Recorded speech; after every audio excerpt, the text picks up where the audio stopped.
اعوذ باللہ من الشیطان الرجیم بسم اللہ الرحمن الرحیم۔ خواتین و حضرات السلام علیکم ورحمۃ اللہ وبرکاتہ۔ مغفرت پروگرام احکام شریعت اور نماز کی شرائط سے متعلقہ مسائل کے ساتھ ایک دفعہ پھر آپ کی خدمت میں حاضری کی سعادت حاصل ہو رہی ہے۔ پچھلے پروگرام میں نے آپ کو بتایا تھا، تھوڑا سا پیچھے سے میں لے کے چلا تھا کہ ہم نے نماز کی شرائط میں سے سب سے پہلے طہارت پر کلام کیا، پھر ستر کے مسائل بیان کیے، اس کے بعد استقبال قبلہ کے بارے میں مسائل عرض کیے تھے، اور پھر وقت کے اوپر ہماری گفتگو چل رہی تھی۔ تو آج وقت سے ہی لے لیتے ہیں۔ نمازوں کے اوقات اللہ تبارک و تعالی کی طرف سے مقرر شدہ ہیں، اس میں کسی شخص کو ترمیم کی، تبدیلی کی کوئی اجازت نہیں ہے، کیونکہ جتنے بھی عبادات کے معاملات ہوتے ہیں، اسی طرح گناہ کے معاملات، ثواب کے معاملات، یہ صرف من جانب اللہ ہی معلوم ہو سکتے ہیں، اللہ تعالیٰ کی طرف سے نبی کریم صلی اللہ علیہ وسلم کی خبر دینے سے۔ اور جتنے عبادات کے معاملات ہیں اکثر اس میں عقل کی رسائی نہیں ہو سکتی، یعنی ان احکام میں جو اللہ تبارک و تعالیٰ کی حکمتیں، اسرار، راز، رموز پوشیدہ ہیں، ان تک وہ اللہ ہی بہتر جانتا ہے، یا اس کی عطا سے نبی کریم صلی اللہ علیہ وسلم جان سکتے ہیں، باقی ہم لوگوں کی ذہنی رسائی وہاں تک نہیں جا سکتی ہے۔ لہٰذا ہمارا کام اتنا ہے کہ ہم ان چیزوں کو سیکھیں، اور جس طریقے سے ہمیں حکم دیا اپنی عقل اور اپنے ذہن کو استعمال کیے بغیر، معاذ اللہ کوئی تنقید کیے بغیر، اس پر کوئی اعتراض کیے بغیر اسے قبول کر لیں۔ مثلا فجر کا وقت یہاں سے یہاں تک ہے، ظہر کا وقت یہاں سے یہاں تک ہے، عصر کا وقت یہاں سے یہاں تک ہے، تو آپ اور میں اس پہ اعتراض نہیں کر سکتے، نہ اس ترتیب پہ اعتراض کر سکتے ہیں کہ پہلے فجر ہی کیوں، پہلے ظہر ہو جاتی، پھر عصر ہوتی، پھر عشاء، پھر مغرب، پھر ظہر ہوتی، لیکن اللہ تبارک و تعالیٰ کی مرضی ہے، اس نے جیسے مقرر کیا۔ تو خلاصہ کلام یہ ہے کہ عبادات کے معاملے میں ہم بالکل اللہ تعالیٰ کے کسی ارادے پر، اللہ تعالیٰ کے کسی فعل پر، اللہ تبارک و تعالیٰ کی کسی مقرر کردہ چیز پر اپنی عقل کے استعمال کے ذریعے اعتراض نہیں کر سکتے ہیں، ورنہ ہو سکتا ہے کہ یہ چیز ہمارے ایمان کے زوال کا سبب بھی بن جائے۔ اب فجر کا وقت جو ہے، ضرب بخاری کی اگر آپ روایات دیکھیں، مسلم کی روایات دیکھیں، تو جبریل امین اللہ تبارک و تعالیٰ کے حکم سے حاضر ہوئے اور نبی کریم صلی اللہ علیہ وسلم تک نمازوں کے اوقات کا اول اور آخر بیان فرمایا۔ جیسے پہلے دن حضرت جبریل امین حاضر ہوئے اور نبی کریم صلی اللہ علیہ وسلم کی فجر کے اول وقت میں امامت کی، نبی کریم صلی اللہ علیہ وسلم نے ان کی اقتداء میں نماز ادا کی، پھر جب اگلے وقت میں دوسرے دن آئے تو بالکل آخری وقت میں فجر ادا کی، اور بتایا کہ یہ جیسے ہم نے پہلے دن ادا کی اور دوسرے دن ادا کی، ان دونوں کے درمیان فجر کا وقت ہے۔ تو اس طریقے سے یہ حدیثوں سے ثابت ہوا کہ نبی کریم صلی اللہ علیہ وسلم نے نمازوں کے اوقات کا اللہ تعالیٰ کے حکم سے تعین کیا ہے۔ اب جس کی تفصیل یہ ہے کہ ہمارا پہلے بھی مشورہ یہ ہم نے آپ کو دیا تھا کہ اپنے اطراف میں نمازوں کے اوقات کے کیلنڈر آپ لے لیں، جو مستند علماء کرام کے یا مستند اداروں سے چھاپے گئے ہوں، شائع کیے گئے ہوں، ان میں آپ دیکھیں گے تو سب سے بہتر یہ ہے آج کل کے دور میں کہ اس سے آپ نماز کے اوقات نکال لیں، کیونکہ اب نماز کے اوقات جاننے کا وہ طریقہ جو سابقہ ادوار میں تھا کہ سورج کو دیکھ کر یا سفیدی کو، اندھیرے کو دیکھ کر وقت نکالنا، یہ آج کے دور میں نہ تو ہمارے پاس اتنا وقت ہے، اور نہ آج کے دور میں یہ ممکن ہے، بہت ہی مشکل ہے۔ اس لیے سب سے پہلے تو آپ وہ لے لیں، اور اس میں آپ سب سے پہلے خانے میں دیکھیں گے لکھا ہوگا طلوع فجر۔ تو طلوع فجر کا مطلب ہے کہ یہاں سے فجر کے وقت کی ابتدا ہو رہی ہے۔ پھر اس کے بعد اگلے خانے میں لکھا ہوگا طلوع آفتاب۔ تو طلوع آفتاب کا مطلب یہ ہے، سمجھ لیجئے کہ یہاں پر آ کر فجر کا وقت ختم ہو رہا ہے، تو یہ سوا گھنٹہ ہوتا ہے، بعض اوقات 1.5 گھنٹہ بھی ہو جاتا ہے۔ تو یہ صبح صادق جب طلوع ہو جاتی ہے، یعنی فجر جب طلوع ہوتی ہے، اس وقت سے لے کر اور طلوع آفتاب تک یہ پورا وقت فجر کا کہلاتا ہے۔ اب طلوع فجر اگر آپ ویسے دیکھنا چاہیں تو بہت ہی مشکل ہے، کیونکہ فجر کو صبح بھی کہہ دیتے ہیں، فجر صادق فجر کاذب کہلاتی، اس طرح صبح صادق صبح کاذب کہلاتی ہے۔ تو اگر آپ ویسے دیکھنا چاہیں تو جیسے آپ کسی اونچی جگہ پہ چڑھ جائیں تو رات جب ڈھلنے لگے گی بالکل یعنی آخری وقت آئے گا تو اطراف میں ایک سفیدی آسمان کے کناروں پہ نظر آئے گی، وہ آہستہ آہستہ پھیلے گی، ایسا لگے گا شاید ابھی اجالا ہو جائے گا، لیکن تھوڑی دیر بعد ہی وہ ختم ہو کے پھر مکمل اندھیرا آ جائے گا۔ تو چونکہ یہ صبح نظر آتی ہے لیکن حقیقی صبح نہیں ہوتی، اس لیے اس کو صبح کاذب کہتے ہیں، کاذب مین جھوٹی۔ اس پہ کلام کرتے ہیں، کالر ہمارے ساتھ ہیں۔ السلام علیکم۔ السلام علیکم۔ وعلیکم السلام۔ جی میں شیبہ پشاور سے بات کر رہی ہوں۔ جی بہن فرمائیے۔ میرا سوال یہ ہے کہ میری امی کو ڈائیورس ملا ہے نا، تو انہوں نے عدت نہیں کی۔ ٹھیک ہے۔ کیونکہ مجبوری یہ تھی ہماری کہ گھر میں کمانے والا کوئی نہیں، تو انہوں نے عدت بالکل نہیں کی۔ اب میں پوچھنا چاہتی ہوں کہ اب ہم کیا ایسا ادا کریں کہ وہ ان کا وہ پورا ہو جائے، کفارہ وغیرہ مطلب یوں؟ جی جی کہ پورا، کیونکہ گھر میں ایک میں ہی ہوں اور ایک امی ہے، کیونکہ بس یعنی کہ میں ہوں اور ابو نے امی کو ڈائیورس دے دی نا۔ ٹھیک ہے چلیں، اور نیکسٹ کویشچن۔ ایک اور کالر ہمارے ساتھ ہیں۔ السلام علیکم۔ السلام علیکم مفتی صاحب۔ وعلیکم السلام ورحمۃ اللہ۔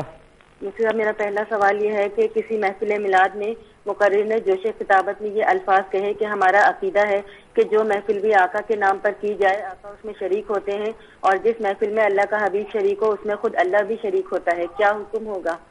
ٹھیک ہے۔ اور دوسرا سوال یہ ہے کہ زید ایک شادی کی تقریب میں گیا جس میں غیر شرعی رسوم ادا کی گئی، بعد میں کسی نے زید سے اس تقریب کا احوال پوچھا، جبکہ ایک منٹ مفتی صاحب جلدی جلاؤ، ایک منٹ مفتی صاحب لائٹ چلی گئی۔ چلیں دوبارہ آپ کال کر لیجیے گا، کوئی بات نہیں۔ تو آپ کی خدمت میں عرض کر رہے تھے کہ وقت کے بارے میں آپ کو بتا رہا تھا، تو صبح دو طرح کی ہوتی ہیں، ایک صبح کاذب کہلاتی ہے، ایک صبح صادق کہلاتی ہے۔ کاذب مین جھوٹی صبح، جھوٹی، اور صادق کہتے ہیں سچے کو۔ صبح کاذب اس لیے صبح کاذب کہلاتی ہے کہ اگر آپ مثلا ایک دن قربانی دیں، کسی اونچی بلڈنگ پہ بیٹھ جائیں یا پہاڑ والے جو ہیں وہ پہاڑ کے اوپر چڑھ جائیں اور دیکھیں آسمان کا کنارہ آپ کو نظر آئے گا، جب پوری رات ختم ہوگی تو ایک سفیدی سی نمودار ہوگی اور وہ پھیلتی جائے گی، ایسا لگے گا شاید بس اب اجالا ہو جائے گا، لیکن تھوڑی دیر بعد وہ اجالا ختم ہو جاتا ہے اور مکمل طور پہ اندھیرا ہی اندھیرا ہو جاتا ہے۔ تو چونکہ یہ صبح آئی لیکن پھر فوراً چلی گئی، اس لیے اس کو یہ صبح کا ایک دھوکہ سا ہوا ہے، تو اس کو جھوٹی صبح کہہ دیتے ہیں، اور عربی میں کہتے ہیں صبح کاذب۔ لیکن اس کے کچھ دیر بعد پھر دوبارہ سفیدی آتی ہے اور اب وہ ختم نہیں ہوتی بلکہ افق میں پھیلتی چلی جاتی ہے اور مکمل طور پہ پھر آہستہ آہستہ اجالا ہو جاتا ہے۔ چونکہ یہ سچی صبح ہے اور اس کے اندر جھوٹ کا یا دھوکے کا عنصر بظاہر نہیں ہے، تو اس لیے اس کو صبح صادق کہہ دیتے ہیں۔ تو اس لیے اگر پہلے خانے میں کبھی تو لکھا ہوتا ہے طلوع فجر اور کبھی لکھا ہوتا ہے صبح صادق، یہ ذہن میں رکھیں۔ اس کے بعد جو دوسرا ہے وہ طلوع آفتاب ہوتا ہے۔ طلوع آفتاب کا مطلب ہے کہ اب فجر کا وقت ختم ہو گیا ہے، اب آپ سمجھ لیں فجر کی نماز ادا نہیں کر سکتے ہیں۔ اس سے اگلے خانے میں جب آپ دیکھیں گے تو بعض اوقات لکھا ہوتا ہے زوال آفتاب، کبھی لکھا ہوتا ہے دحوہ کبریٰ، یہ اصل میں زوال کے وقت کی ابتدا لکھی ہوتی ہے۔ اس پہ کلام کرتے ہیں لیکن ایک کالر ساتھ ہیں۔ السلام علیکم۔ السلام علیکم۔ جی وعلیکم السلام۔ جی دوسرا سوال میرا یہ تھا کہ زید ایک شادی کی تقریب میں گیا جس میں غیر شرعی رسوم کی گئی تھیں، بعد میں کسی نے زید سے اس تقریب کا احوال پوچھا، جبکہ پوچھنے والا ان رسومات کو روکنے پر قدرت بھی نہیں رکھتا تھا۔ اس کے باوجود زید نے یہ سوچ کر کہ سچ بولنا چاہیے ایک ایک بات کھول کر بیان کر دی، نتیجتاً وہ شخص محفل منعقد کرنے والوں سے اور بدظن ہو گیا، ایسا سچ بولنے کا کیا حکم ہوگا؟ ٹھیک ہے۔ تیسرا سوال یہ ہے کہ شوہر نے ساس سسر سے عداوت کی بنا پر بیوی سے یہ کہا کہ اگر تم اپنے والد سے ملنے ان کے گھر گئیں تو تمہیں طلاق ہے۔ اب مانا یہ ہے کہ سسر کا انتقال ہو گیا ہے، بیوی اسی خوف سے کہ طلاق نہ ہو جائے گھر پر گئی، نہ جا کر والدہ سے تعزیت کی۔ اب شوہر یہ کہتا ہے کہ میں نے صرف سسر سے ملنے کی شرط لگائی تھی، اب تم جا سکتی ہو، بیوی کہتی ہے کہ گھر جانے کی بھی شرط تھی، کیا حکم ہوگا؟ دوبارہ کہ یہ مجھے سمجھ میں نہیں آیا، اصل میں کچھ آوازیں ایسی مجھے آ رہی ہیں چاروں طرف سے کہ وہ آپ کا سوال نکل گیا، دوبارہ بیان کیجئے۔ مطلب شوہر نے ساس سسر سے کسی عداوت کی بنا پر بیوی سے یہ کہا کہ اگر تم اپنے والد سے ملنے ان کے گھر پر گئیں تو تمہیں طلاق ہے۔ اب معاملہ یہ ہے کہ سسر کا انتقال ہو گیا، بیوی اسی خوف سے کہ طلاق نہ ہو جائے نہ گھر پر گئی نہ جا کر والدہ سے تعزیت کی۔ اب شوہر یہ کہتا ہے کہ میں نے سسر سے ملنے جانے کی شرط لگائی تھی، اب تم جا سکتی ہو، بیوی کہتی ہے کہ گھر جانے کی بھی شرط تھی، کیا حکم ہوگا؟ ٹھیک ہے۔ اور اچھا، چوتھا سوال یہ ہے کہ وہ لوگ جو جماعت ختم ہونے کے بعد سنن نوافل پڑھنے کھڑے ہو جاتے ہیں بغیر کوئی سترہ قائم کیے اور آگے کے نمازیوں کو نکلنے کا موقع دیے بغیر، کیا یہ لوگ گناہ گار ہوں گے؟ اور کیا لوگ اگر یہ سوچ کر کہ انہوں نے اپنی حرمت کو خود پامال کیا ان کے آگے سے گزر جائیں تو کیا گزرنے والے گناہ گار ہوں گے؟ ٹھیک ہے. اور پانچواں سوال یہ ہے کہ جو لوگ جماعت میں دیر سے شامل ہوتے ہیں، امام کی نماز مکمل کرنے کے بعد اپنی نماز مکمل کرتے ہیں، ان کے آگے سے گزرنے کا کیا حکم ہوگا؟ جبکہ آگے سے گزرنا بہت ضروری ہو، جیسے نمازیوں کو کوئی ضروری کام ہو اور بہت ضروری نکلنا ہو، تو کیا حکم ہوگا؟ ٹھیک ہے. اور جی بس شکریہ، السلام علیکم. چلو میں انشاءاللہ کرتا ہوں. ایک کالر مزید ہے. السلام علیکم. وعلیکم السلام ورحمۃ اللہ وبرکاتہ. جی فرمائیے. حضرت صاحب 3 سوالات ہیں. جی جی بولیں. پہلا سوال یہ، قبر کو پکا کرانے کا کیا حکم ہے؟ اور فی زمانہ عاملین نہ ہڈیاں نکال لیتے ہیں، اس چیز کا خدشہ ہو تو قبر کو کس حد تک پکا کرا سکتے ہیں؟ کون قبر کی ہڈی نکال لیتا ہے؟ عاملین حضرت صاحب، قبر عاملین؟ کی ہڈیاں نکال. جی حضرت صاحب. اچھا ٹھیک ہے. اور ٹھیک ہے میں عرض کرتا ہوں انشاءاللہ ایک مختصر سے بریک کے بعد. میرے ورد لب ہے نبی نبی، میرا دل مقام حبیب ہے، میں مریض عشق رسول ہوں. بسم اللہ الرحمن الرحیم. نمازوں کے اوقات کے بارے میں آپ کو بتا رہے تھے کہ آپ نمازوں کا کیلنڈر ایک لے لیں جو نمازوں کے اوقات کا ہو، مستند کسی ادارے کا ہو، اور اس میں پھر یہ خانوں کی ترتیب میں آپ کو عرض کر رہا تھا. پہلے خانے میں طلوع فجر یا صبح صادق لکھا ہوتا ہے، ادھر سے فجر کے وقت کی ابتدا ہوتی ہے. دوسرے خانے میں عموماً طلوع آفتاب لکھا ہوتا ہے یا ختم فجر لکھا ہوتا ہے، ختم وقت فجر. تو دونوں کا مطلب کہ فجر کا وقت ختم ہو گیا ہے. اس کے بعد تیسرے خانے میں لکھا ہوتا ہے زوال آفتاب یا ضحوہ کبریٰ، ضاد سے لکھا ہوتا ہے ضحوہ کبریٰ. یہ اصل میں زوال کے وقت کی ابتدا ہے. اور اس کو اگر آپ غور سے دیکھیں تو آپ کو پتہ چلے گا کہ عوام الناس میں یہ غلط بات مشہور ہے کہ 12 بجے زوال کا وقت ہوتا ہے. یہ ایسا نہیں ہے. زوال کا وقت اس سے پہلے بھی ہو سکتا ہے، کبھی یہ 11:34 پہ ہوتا ہے، 11:35 پر، اور یہ ایک نہیں رہتا، تبدیل ہوتا رہتا ہے. یعنی 11:35 پھر ایک دو دن بعد آپ دیکھیں گے 11:38 پھر 11:40، اس طرح کم زیادہ ہوتا رہتا ہے. تو اس لیے زوال کے وقت کا اندازہ فقط 12 بجے سے لگانا بالکل غلط ہے. زوال کے وقت کے بعد اگلے خانے میں لکھا ہوتا ہے وقت ظہر. تو گویا کہ جو ایک خانے کے اوپر لکھا ہے زوال آفتاب یا ضحوہ کبریٰ اور اگلے خانے میں لکھا ہے وقت ظہر، یہ جو درمیان میں وقت آپ کو نظر آئے گا یہ پورا وقت زوال کا وقت ہے. اور اس وقت کے بعد میں تفصیل اور عرض کر دوں گا کہ اس میں کوئی بھی نماز نہیں پڑھ سکتے ہیں، نہ ادا، نہ قضا، نہ سنت، نہ نفل. اس وقت میں نماز وغیرہ پڑھنا منع ہوتا ہے. پھر اگلے خانے میں لکھا ہوتا ہے وقت عصر. تو گویا کہ پہلے خانے میں جو اس سے پہلے والا خانہ تھا اس میں وقت ظہر لکھا تھا، پھر اگلے میں وقت عصر. تو وقت عصر والا خانہ ظاہر کر رہا ہے کہ یہاں پر آ کے ظہر کا وقت ختم ہوگا، اور وقت ظہر والا خانہ بتا رہا ہے، یعنی یہ وقت عنوان بتا رہا ہے کہ یہاں سے ظہر کے وقت کی ابتدا ہوگی. پھر اگلے خانے میں لکھا ہوگا غروب آفتاب. یہ بتاتا ہے کہ اب عصر کا وقت ختم ہو گیا اور مغرب کا وقت شروع ہو گیا ہے. اس سے اگلے خانے میں لکھا ہے وقت عشاء. تو وقت عشاء بتائے گا کہ اب مغرب کا وقت ختم ہو گیا ہے اور عشاء کا وقت شروع ہو گیا ہے. اور عشاء کا وقت ختم ہوتا ہے طلوع فجر پہ جا کے، یعنی پوری رات عشاء کا وقت ہوتا ہے. جو لوگوں کا خیال ہے کہ جی 12 بجے کے بعد عشاء کی نماز قضا ہو جاتی ہے، بعض کہتے ہیں کہ جماعت سے نماز پڑھی تو ٹھیک، اس کے بعد نماز قضا ہو جاتی ہے. دونوں خیالات بالکل غلط ہیں. ایک کالر ہمارے ساتھ مزید ہیں. السلام علیکم. السلام علیکم. جی وعلیکم السلام.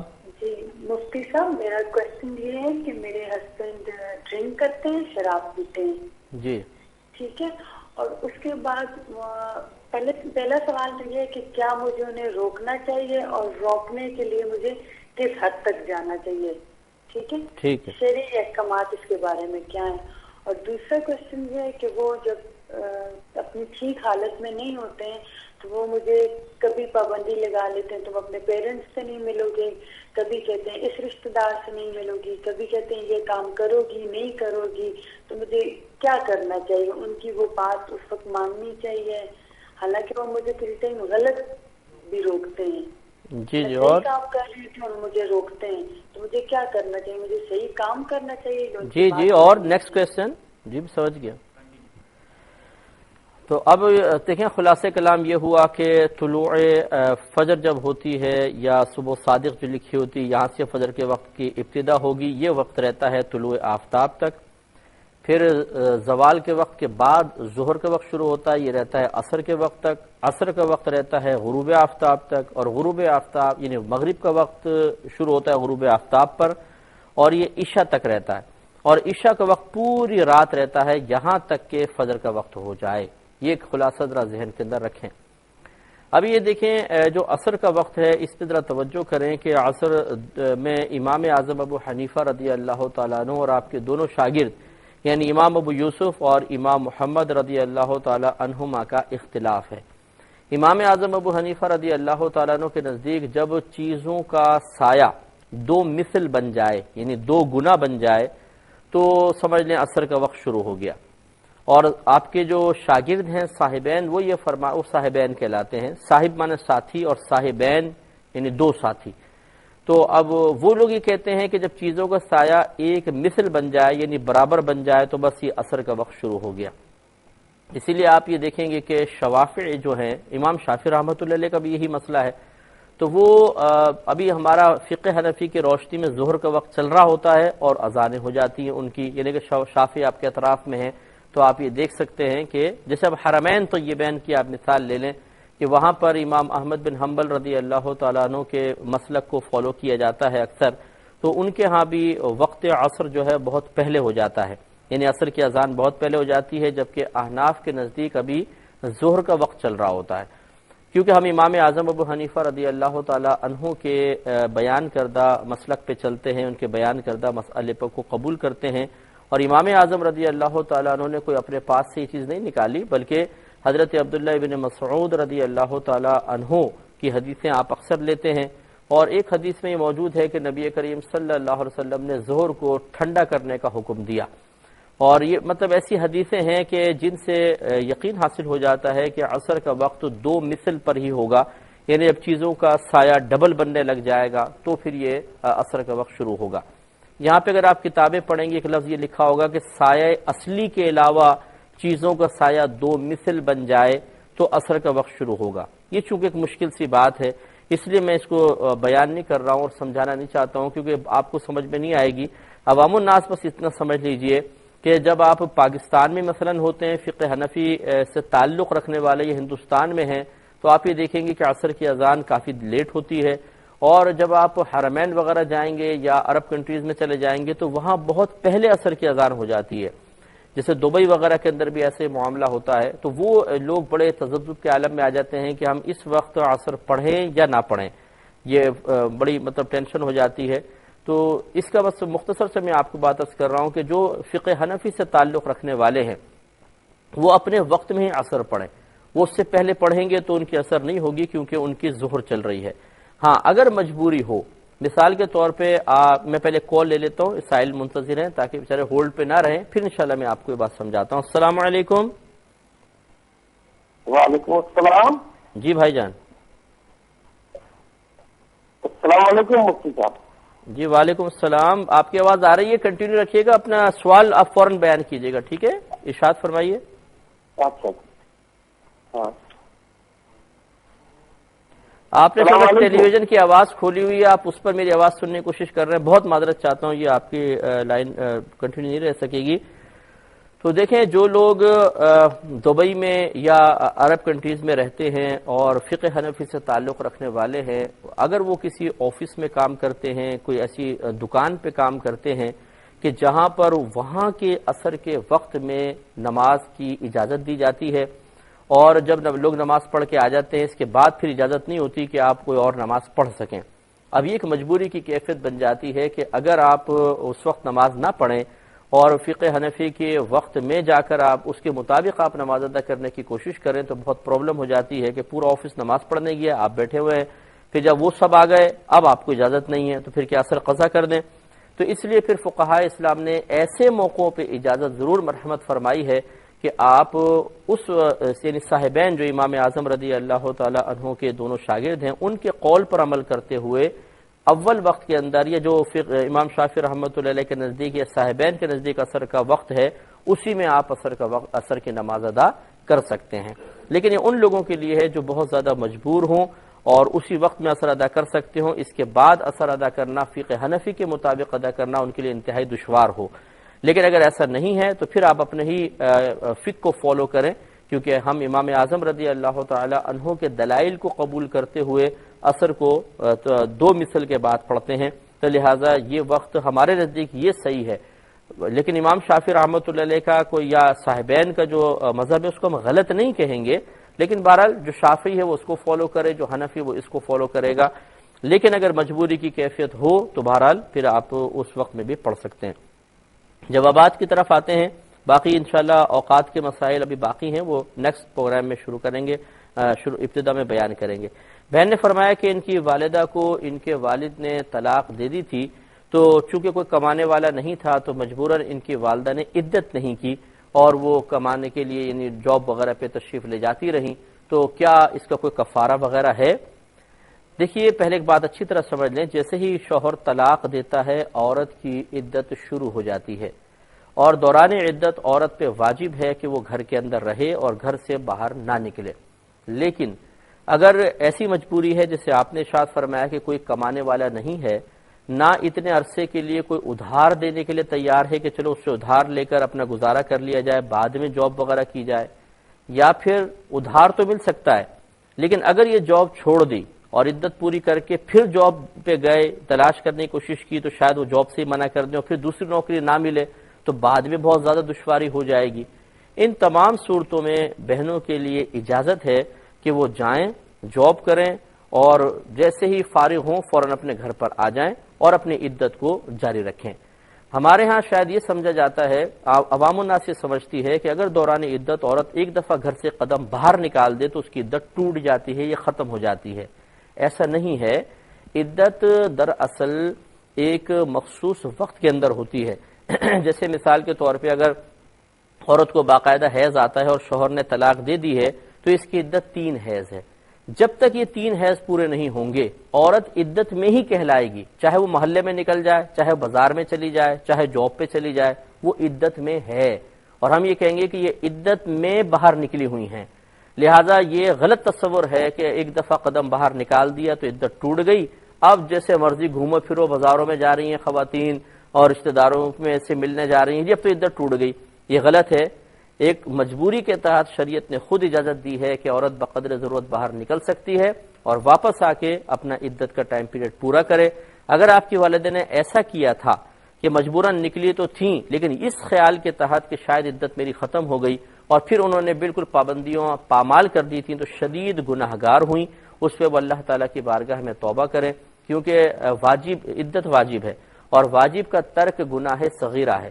لیکن جب گناہ صغیرہ بار بار کیا جائے تو وہ گناہ کبیرہ میں بھی بدل جاتا ہے.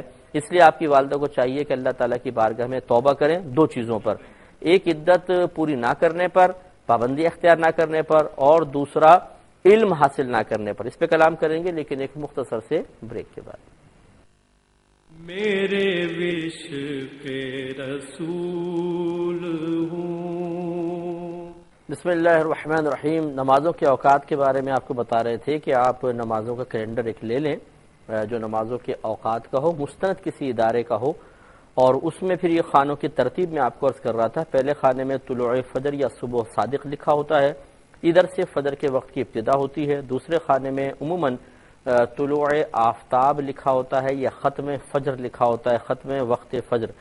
تو دونوں کا مطلب کہ فجر کا وقت ختم ہو گیا ہے. اس کے بعد تیسرے خانے میں لکھا ہوتا ہے زوال آفتاب یا ضحوہ کبریٰ، ضاد سے لکھا ہوتا ہے ضحوہ کبریٰ. یہ اصل میں زوال کے وقت کی ابتدا ہے، اور اس کو اگر آپ غور سے دیکھیں تو آپ کو پتہ چلے گا کہ عوام الناس میں یہ غلط بات مشہور ہے کہ 12 بجے زوال کا وقت ہوتا ہے. یہ ایسا نہیں ہے. زوال کا وقت اس سے پہلے بھی ہو سکتا ہے، کبھی یہ 11:34 پہ ہوتا ہے، 11:35 پر، اور یہ ایک نہیں رہتا، تبدیل ہوتا رہتا ہے. یعنی 11:35 پھر 1-2 دن بعد آپ دیکھیں گے 11:38 پھر 11:40، اس طرح کم زیادہ ہوتا رہتا ہے. تو اس لیے زوال کے وقت کا اندازہ فقط 12 بجے سے لگانا بالکل غلط ہے. زوال کے وقت کے بعد اگلے خانے میں لکھا ہوتا ہے وقت ظہر.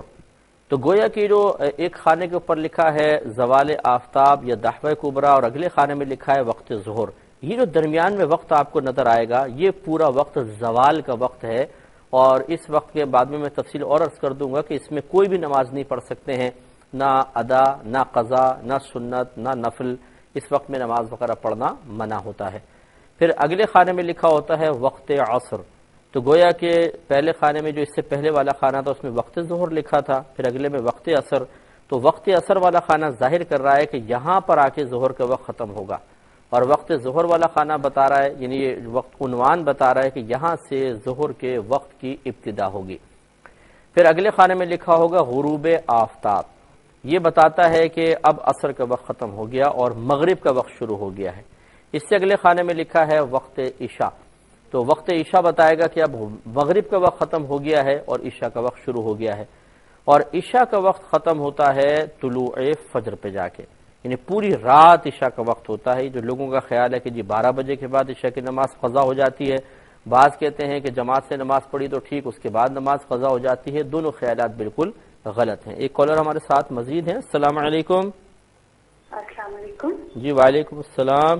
جی مفتی صاحب، میرا کوشچن یہ ہے کہ میرے ہسبینڈ ڈرنک کرتے ہیں، شراب پیتے ہیں، جی ٹھیک ہے، اور اس کے بعد پہلا سوال تو یہ ہے کہ کیا مجھے انہیں روکنا چاہیے، اور روکنے کے لیے مجھے کس حد تک جانا چاہیے، ٹھیک ہے، ٹھیک ہے۔ شرعی احکامات اس کے بارے میں کیا ہیں؟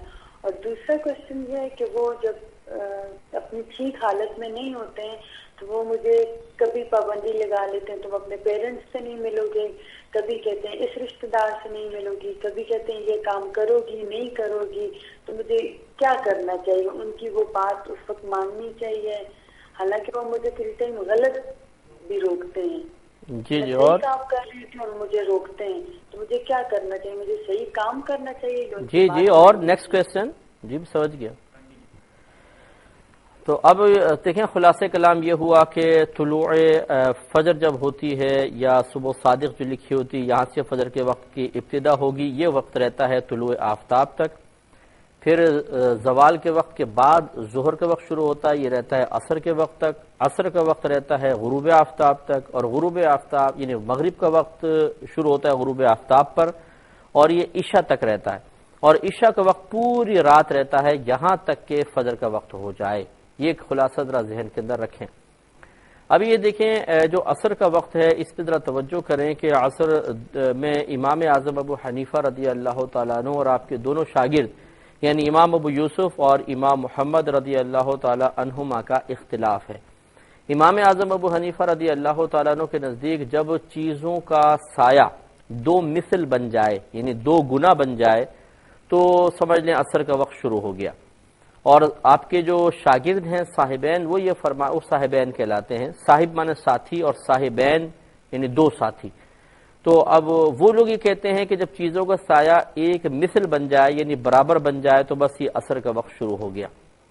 اسی لیے آپ یہ دیکھیں گے کہ شوافع جو ہیں، امام شافعی رحمۃ اللہ علیہ کا بھی یہی مسئلہ ہے، تو وہ ابھی ہمارا فقہ حنفی کی روشنی میں ظہر کا وقت چل رہا ہوتا ہے اور اذانیں ہو جاتی ہیں ان کی، یعنی کہ شافعی آپ کے اطراف میں ہیں، تو آپ یہ دیکھ سکتے ہیں کہ جیسے اب حرمین طیبین کی آپ مثال لے لیں کہ وہاں پر امام احمد بن حنبل رضی اللہ تعالیٰ عنہ کے مسلک کو فالو کیا جاتا ہے اکثر، تو ان کے ہاں بھی وقت عصر جو ہے بہت پہلے ہو جاتا ہے، یعنی عصر کی اذان بہت پہلے ہو جاتی ہے، جبکہ احناف کے نزدیک ابھی ظہر کا وقت چل رہا ہوتا ہے، کیونکہ ہم امام اعظم ابو حنیفہ رضی اللہ تعالیٰ عنہ کے بیان کردہ مسلک پہ چلتے ہیں، ان کے بیان کردہ مسئلے کو قبول کرتے ہیں، اور امام اعظم رضی اللہ تعالیٰ عنہ نے کوئی اپنے پاس سے یہ چیز نہیں نکالی، بلکہ حضرت عبداللہ ابن مسعود رضی اللہ تعالیٰ عنہ کی حدیثیں آپ اکثر لیتے ہیں، اور ایک حدیث میں یہ موجود ہے کہ نبی کریم صلی اللہ علیہ وسلم نے ظہر کو ٹھنڈا کرنے کا حکم دیا، اور یہ مطلب ایسی حدیثیں ہیں کہ جن سے یقین حاصل ہو جاتا ہے کہ عصر کا وقت دو مثل پر ہی ہوگا، یعنی جب چیزوں کا سایہ ڈبل بننے لگ جائے گا تو پھر یہ عصر کا وقت شروع ہوگا۔ یہاں پہ اگر آپ کتابیں پڑھیں گے ایک لفظ یہ لکھا ہوگا کہ سایہ اصلی کے علاوہ چیزوں کا سایہ دو مثل بن جائے تو عصر کا وقت شروع ہوگا۔ یہ چونکہ ایک مشکل سی بات ہے اس لیے میں اس کو بیان نہیں کر رہا ہوں اور سمجھانا نہیں چاہتا ہوں، کیونکہ آپ کو سمجھ میں نہیں آئے گی۔ عوام الناس بس اتنا سمجھ لیجئے کہ جب آپ پاکستان میں مثلا ہوتے ہیں، فقہ حنفی سے تعلق رکھنے والے یہ ہندوستان میں ہیں، تو آپ یہ دیکھیں گے کہ عصر کی اذان کافی لیٹ ہوتی ہے، اور جب آپ حرمین وغیرہ جائیں گے یا عرب کنٹریز میں چلے جائیں گے تو وہاں بہت پہلے عصر کی اذان ہو جاتی ہے. جیسے دبئی وغیرہ کے اندر بھی ایسے معاملہ ہوتا ہے, تو وہ لوگ بڑے تذبذب کے عالم میں آ جاتے ہیں کہ ہم اس وقت عصر پڑھیں یا نہ پڑھیں, یہ بڑی ٹینشن ہو جاتی ہے. تو اس کا بس مختصر سے میں آپ کو بات عرض کر رہا ہوں کہ جو فقہ حنفی سے تعلق رکھنے والے ہیں وہ اپنے وقت میں ہی عصر پڑھیں, وہ اس سے پہلے پڑھیں گے تو ان کی اثر نہیں ہوگی کیونکہ ان کی ظہر چل رہی ہے. ہاں اگر مجبوری ہو, مثال کے طور پہ میں پہلے کال لے لیتا ہوں, سائل منتظر ہیں تاکہ بیچارے ہولڈ پہ نہ رہیں, پھر انشاءاللہ میں آپ کو یہ بات سمجھاتا ہوں. السلام علیکم. وعلیکم السلام. جی بھائی جان. السلام علیکم مفتی صاحب. جی وعلیکم السلام. آپ کی آواز آ رہی ہے, کنٹینیو رکھیے گا, اپنا سوال آپ فوراً بیان کیجیے گا, ٹھیک ہے؟ ارشاد فرمائیے. اچھا ہاں. آپ نے ٹیلی ویژن کی آواز کھولی ہوئی ہے, آپ اس پر میری آواز سننے کی کوشش کر رہے ہیں, بہت معذرت چاہتا ہوں, یہ آپ کی لائن کنٹینیو نہیں رہ سکے گی. تو دیکھیں جو لوگ دبئی میں یا عرب کنٹریز میں رہتے ہیں اور فقہ حنفی سے تعلق رکھنے والے ہیں, اگر وہ کسی آفس میں کام کرتے ہیں, کوئی ایسی دکان پہ کام کرتے ہیں کہ جہاں پر وہاں کے عصر کے وقت میں نماز کی اجازت دی جاتی ہے, اور جب لوگ نماز پڑھ کے آ جاتے ہیں اس کے بعد پھر اجازت نہیں ہوتی کہ آپ کوئی اور نماز پڑھ سکیں. اب یہ ایک مجبوری کی کیفیت بن جاتی ہے کہ اگر آپ اس وقت نماز نہ پڑھیں اور فقہ حنفی کے وقت میں جا کر آپ اس کے مطابق آپ نماز ادا کرنے کی کوشش کریں تو بہت پرابلم ہو جاتی ہے کہ پورا آفس نماز پڑھنے گیا, آپ بیٹھے ہوئے ہیں, پھر جب وہ سب آ گئے اب آپ کو اجازت نہیں ہے, تو پھر کیا اثر قضا کر دیں. تو اس لیے پھر فقہائے اسلام نے ایسے موقعوں پہ اجازت ضرور مرحمت فرمائی ہے کہ آپ اس یعنی صاحبین جو امام اعظم رضی اللہ تعالی عنہ کے دونوں شاگرد ہیں ان کے قول پر عمل کرتے ہوئے اول وقت کے اندر یہ جو امام شافعی رحمۃ اللہ علیہ کے نزدیک یا صاحبین کے نزدیک عصر کا وقت ہے اسی میں آپ عصر کی نماز ادا کر سکتے ہیں. لیکن یہ ان لوگوں کے لیے ہے جو بہت زیادہ مجبور ہوں اور اسی وقت میں عصر ادا کر سکتے ہوں, اس کے بعد عصر ادا کرنا فقہ حنفی کے مطابق ادا کرنا ان کے لیے انتہائی دشوار ہو. لیکن اگر ایسا نہیں ہے تو پھر آپ اپنے ہی فقہ کو فالو کریں, کیونکہ ہم امام اعظم رضی اللہ تعالی عنہ کے دلائل کو قبول کرتے ہوئے عصر کو 2 مثل کے بعد پڑھتے ہیں, تو لہٰذا یہ وقت ہمارے نزدیک یہ صحیح ہے. لیکن امام شافعی رحمۃ اللہ علیہ کا کوئی یا صاحبین کا جو مذہب ہے اس کو ہم غلط نہیں کہیں گے, لیکن بہرحال جو شافعی ہے وہ اس کو فالو کرے, جو حنفی وہ اس کو فالو کرے گا. لیکن اگر مجبوری کی کیفیت ہو تو بہرحال پھر آپ اس وقت میں بھی پڑھ سکتے ہیں. جوابات کی طرف آتے ہیں, باقی انشاءاللہ اوقات کے مسائل ابھی باقی ہیں, وہ نیکسٹ پروگرام میں شروع کریں گے, ابتدا میں بیان کریں گے. بہن نے فرمایا کہ ان کی والدہ کو ان کے والد نے طلاق دے دی تھی, تو چونکہ کوئی کمانے والا نہیں تھا تو مجبوراً ان کی والدہ نے عدت نہیں کی اور وہ کمانے کے لیے یعنی جاب وغیرہ پہ تشریف لے جاتی رہیں, تو کیا اس کا کوئی کفارہ وغیرہ ہے؟ دیکھیے پہلے ایک بات اچھی طرح سمجھ لیں, جیسے ہی شوہر طلاق دیتا ہے عورت کی عدت شروع ہو جاتی ہے, اور دوران عدت عورت پہ واجب ہے کہ وہ گھر کے اندر رہے اور گھر سے باہر نہ نکلے.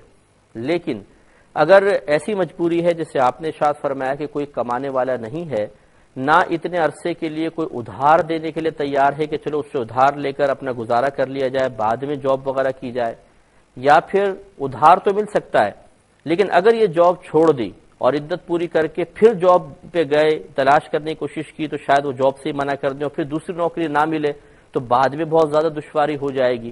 ان تمام صورتوں میں بہنوں کے لیے اجازت ہے کہ وہ جائیں, جاب کریں, اور جیسے ہی فارغ ہوں فوراً اپنے گھر پر آ جائیں اور اپنی عدت کو جاری رکھیں. ہمارے ہاں شاید یہ سمجھا جاتا ہے, عوام الناس یہ سمجھتی ہے کہ اگر دوران عدت عورت ایک دفعہ گھر سے قدم باہر نکال دے تو اس کی عدت ٹوٹ جاتی ہے, یہ ختم ہو جاتی ہے. ایسا نہیں ہے. عدت دراصل ایک مخصوص وقت کے اندر ہوتی ہے. جیسے مثال کے طور پہ اگر عورت کو باقاعدہ حیض آتا ہے اور شوہر نے طلاق دے دی ہے تو اس کی عدت 3 حیض ہے. جب تک یہ 3 حیض پورے نہیں ہوں گے عورت عدت میں ہی کہلائے گی, چاہے وہ محلے میں نکل جائے, چاہے بازار میں چلی جائے, چاہے جاب پہ چلی جائے, وہ عدت میں ہے. اور ہم یہ کہیں گے کہ یہ عدت میں باہر نکلی ہوئی ہیں. لہذا یہ غلط تصور ہے کہ ایک دفعہ قدم باہر نکال دیا تو عدت ٹوٹ گئی, اب جیسے مرضی گھومو پھرو, بازاروں میں جا رہی ہیں خواتین اور رشتہ داروں میں سے ملنے جا رہی ہیں, اب تو عدت ٹوٹ گئی. یہ غلط ہے. ایک مجبوری کے تحت شریعت نے خود اجازت دی ہے کہ عورت بقدر ضرورت باہر نکل سکتی ہے, اور واپس آ کے اپنا عدت کا ٹائم پیریڈ پورا کرے۔ اگر آپ کی والدہ نے ایسا کیا تھا کہ مجبوراً نکلی تو تھیں لیکن اس خیال کے تحت کہ شاید عدت میری ختم ہو گئی اور پھر انہوں نے بالکل پابندیوں پامال کر دی تھیں تو شدید گناہگار ہوئیں، اس پہ وہ اللہ تعالیٰ کی بارگاہ میں توبہ کریں، کیونکہ عدت واجب ہے اور واجب کا ترک گناہ صغیرہ ہے، لیکن جب گناہ صغیرہ بار بار کیا جائے تو وہ گناہ کبیرہ میں بھی بدل جاتا ہے۔ اس لیے آپ کی والدہ کو چاہیے کہ اللہ تعالیٰ کی بارگاہ میں توبہ کریں دو چیزوں پر، ایک عدت پوری نہ کرنے پر، پابندی اختیار نہ کرنے پر، اور دوسرا علم حاصل نہ کرنے پر۔ اس پہ کلام کریں گے لیکن ایک مختصر سے بریک کے بعد۔